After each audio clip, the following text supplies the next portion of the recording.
اور اب آپ کو بتائیں کہ برطانیہ میں پاکستان کے ہائی کمشنر ڈاکٹر محمد فیصل نے کہا ہے کہ آکسفورڈ یونین کے تصدیق شدہ مباحثے سے بھارتی وفد عین وقت پر دستبردار ہوا۔ جنرل ریٹائرڈ زبیر محمود حیات، ہنا ربانی کھر مباحثے کے لیے لندن میں موجود تھے۔ بھارتی وفد حاضری کی ہمت بھی نہ کر سکا۔ ہمارا موقف ہے کہ بھارت جو اپنی سیکیورٹی یا فارن پالیسی بتاتا ہے وہ پالیسی نہیں، ووٹ لینے کی اسکیم ہے۔ ہر الیکشن سے پہلے ہائپ دینے کے لیے ایسی پالیسیز آتی ہیں۔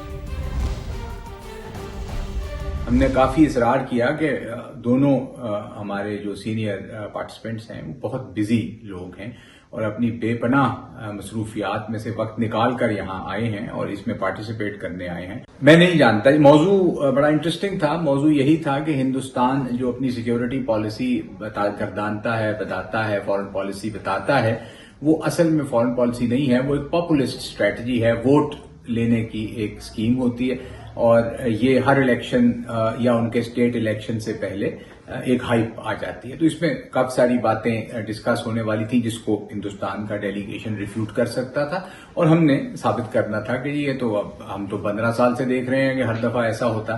اس میں ظاہر ہے ہم پانی کے مسائل انڈس واٹر کو بھی ایک ہائپ کریشن ہے کہ وہ ڈومیسٹک ایشو ہے نہیں ہے۔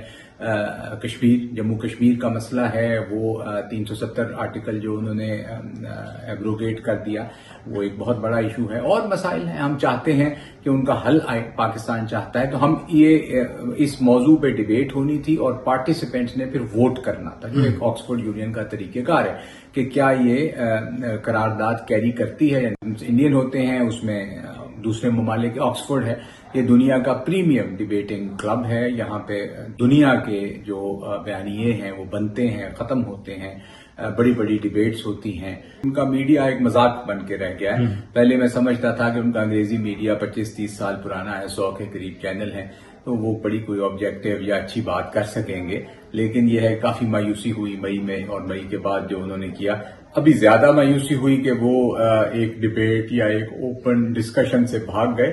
ہم اس کے لیے پوری طرح تیار تھے، ہم تیار ہیں۔ اسی پر بات کرتے ہیں Azhar Javed, London bureau chief ہمارے ساتھ موجود ہیں۔ اظہر جاوید، بھارتی وفد کے فرار سے لے کے پاکستانی طلبہ کی فتح تک ساری کہانی کیا ہے، بتائیے گا۔ جی بالکل، یہ کہانی شروع ہوتی ہے آکسفورڈ یونیورسٹی سے۔ آکسفورڈ یونیورسٹی کی جو الیکٹڈ باڈی ہے، جسے آکسفورڈ یونین بھی کہا جاتا ہے، جو آکسفورڈ یونین کے طلباء جس کا انتخاب کرتے ہیں، اس کے تحت ہے آکسفورڈ یونین۔ آکسفورڈ یونین دنیا کا پریمیم ڈیبیٹنگ کلب بھی کہہ سکتے ہیں۔ یہاں پر تمام بڑے بڑے معاملات پر دنیا بھر کے ڈیبیٹ ہوتی ہے، اس کے باقاعدہ سیشن ہوتا ہے، جس کو سننے کے لیے دنیا بھر سے یہاں زیر تعلیم طلباء جو ہوتے ہیں وہ موجود ہوتے ہیں۔ پھر دونوں سائڈوں کے جو موقف ہوتے ہیں وہ سامنے رکھے جاتے ہیں۔ اس کے بعد ہال میں موجود جو طلباء ہیں وہ فیصلہ کرتے ہیں کہ کس کا موقف جو ہے وہ ٹھیک ہے، بہتر ہے، اور اس پر ووٹنگ کروائی جاتی ہے۔ کچھ حال اسی طرح کا یہاں بھی ہوا۔ پاکستان اور بھارت کے درمیان ایک ڈیبیٹ رکھی گئی۔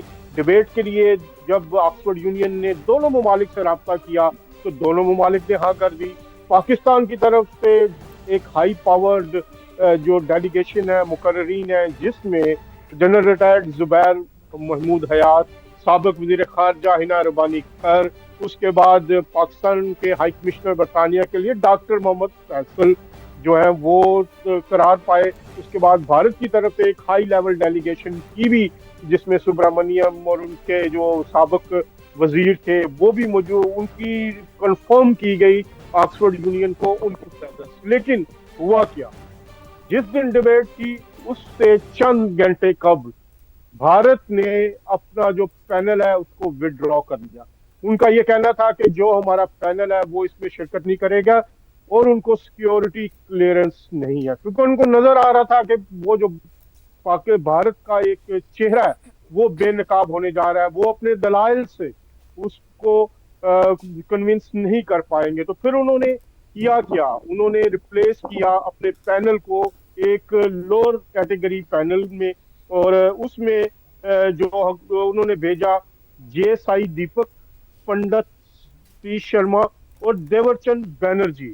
انہوں نے یہ کہا کہ ہم ان کو بھیجتے ہیں۔ تو پاکستان نے بھی اپنا ہائی پاورڈ جو ڈیلیگیشن تھا اس کو وڈرا کر لیا، اور انہوں نے مقابلے میں اتارا 3 پاکستانی طلباء کو۔ تینوں وہ پاکستانی طلباء